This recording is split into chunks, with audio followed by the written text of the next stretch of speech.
MLA గారు ఇక్కడ మా షాద్నగర్ నియోజకవర్గంలోని college intermediate college, degree college, ప్రభుత్వ కాలేజ్ ఉంది. దాదాపు బూలు రామకృష్ణ గారు ఉన్నప్పుడు కట్టిన కాలేజ్ అది అనుకుంటా. మా దాదాపు మొత్తం శిథిలావస్థలోకి చేరుకున్న కాలేజ్.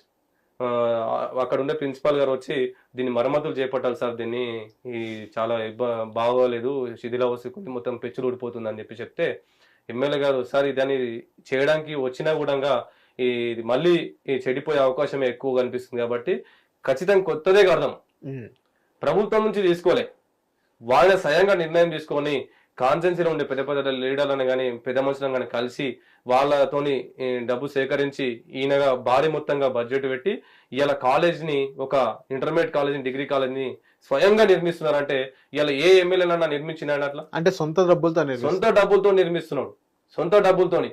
షాద్నగర్ కాన్సెన్స్ లా నాకు తెలిసిన వరకు ఈ సంవత్సర కాలంలో నేను ఏ ఎమ్మెల్యే గారు కూడా ఇలా చేస్తారని చూడలేదు.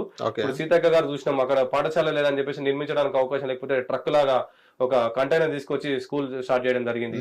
అంటే విద్యార్థులకి ఫస్ట్ మన తెలంగాణని విద్య అనేది అభివృద్ధి చెందాలి, అభివృద్ధి కావాలనే విషయానికి తీసుకున్న ఎమ్మెల్యే గారు మా యులపల్లి శంకర్ గారు అని నేను భావిస్తున్నాను.